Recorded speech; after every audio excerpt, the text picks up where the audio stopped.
Hello everyone, today I'm showing you the updated top 10 Premodern Magic the Gathering decks. Since we are at the end of the year, right between 2025 and 2026, I'll also make a few comparisons with where things stood a year ago.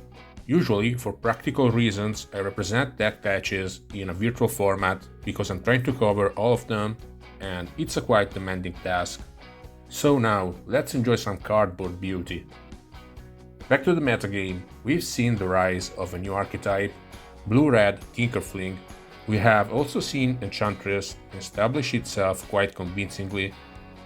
Mono Black has also taken a big step forward compared to last year, the so-called Moneyball Mono Black midrange. There are many possible Mono Black shells, but this is the one that has really stood out. And for about a month now, the Magic Online leagues have begun.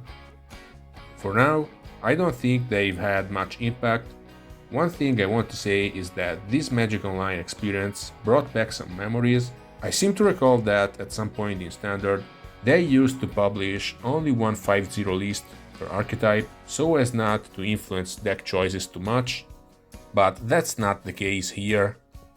There's no need for that. We are seeing a lot of diversity. I mean, there are some archetypes that can go 5-0 on Magic Online, but they never make it to the top 8 in paper tournaments. So it's actually the other way around. If anything, Magic Online can give you false hopes. And yes, the online metagame has always been a bit different from paper. That's in part because of how people buy cards. Also, I remember some combo decks in the past were played much less on Magic Online because manually repeating certain sequences was a pain, and you were at risk of running out of time, so everything should always be taken with a grain of salt. Another thing worth noting, pairings aren't based on your record, they are completely random. In paper Magic, at the top tables and in the top 8, you have to beat tier 1 decks, and obviously the skill level of players isn't homogeneous on Magic Online. This doesn't mean that results don't mean anything, but personally I want to see confirmation in paper. Big tournaments for me are the real test. So let's start with the limbo, the honorable mentions, the decks I place in the top 20 or something. We can say tier 2 decks, but still solid choices. Not the favorites to win, but definitely good decks. Archetypes that within the huge pre-modern landscape offer more reliability than most. The big exclusions, I would like to name 8 decks that will be left out of the top 10. Angry Hermit is another archetype that will be not part of the top 15. Reanimator and Stasis, I mentioned them last year, but they won't be in the top 15 this time. Still decent decks that sometimes make it to the top 8 in respectable tournaments. And at number 15 I have Goblins. I have seen attempts to use Ruby Medallion.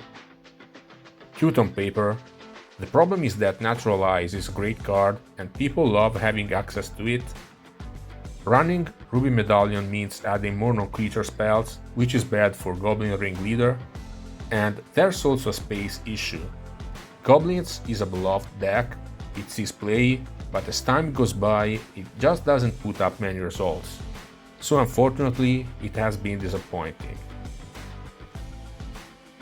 At number 14 I have Black-White Control, a deck that you don't see much on Magic Online, but in paper it has posted some solid results. I think it's more reliable than Goblins, but it's still a control deck without blue. 13. Survival Recurring Nightmare. I'm seeing several 5-0s on Magic Online and some top 8 appearances in paper. So this is a classic combination that still wins games and hearts. At number 12, Tide decks, especially Blue-White Standstill. A very solid control deck. This is the Tide deck that I like the most, at least as the control version, not the Blue-White combo Replenish deck. Just off the top 10 survival opposition, this is seen more often in paper, and with a very good top 8 conversion rate, it definitely deserves a high spot. This deck doesn't really seem to gain popularity. Maybe that's because Survival of the Fittest has many sub-archetypes. Elves, probably. Yeah, let's blame elves for stealing usage shares. So let's start with the top 10, with Moneyball Black, a deck that has really asserted itself on Magic Online. As you know, I love Phyrexian Arena, and compared to Black-White, this deck is much more straightforward. With a single color, you have no mana base issues, you give up a lot, White offers incredibly strong cards, but you also have fewer worries. Playing creatures on curve, interacting, and closing quickly is less flashy than casting Plowshares, Vindicate, Exalted Angel, but it's undeniably effective. Let's see if this deck can confirm these results in paper over the next months. At number 9 I have Burn, Sly, a deck that shows up a lot in Magic Online 5.0's deck lists, probably because it's heavily played. This is a budget deck. It always deserves a mention among tier 1 contenders, because the moment you underestimate it, it punishes you. We have seen attempts of using Threaten, other lists with 2 power 1 drops, at least in the sideboard, attempts with 4 Sulfuric Vortex, but the deck is what it is, with its strengths and weaknesses. At number 8, Tinkerfling combo. Phyrexian Devourer, Altar of Dementia, a deck that doesn't impress me personally. It struggles against resource denial strategies, especially hand and land destruction. And Just Blessing is always around. Even on Magic Online it seems to struggle, still in paper it scores good results and it has a strong conversion rate. So it belongs at the top 8 table. At number 7, Psychotog, another very hot deck that I've been watching for months. It has a high conversion rate too. On Magic Online it shows up a bit less, close to the top 5. At number 6 we have Enchantress. This is a deck that shows up a little bit less in top 8s compared to the decks above it, but it has a powerful and reliable engine. This is a tier 1, huge leap compared to last year. At number 4 and 5 I have Terra Oath and Terrageddon. They are different decks, but I tend to group them together, maybe wrongly, and I like both a lot.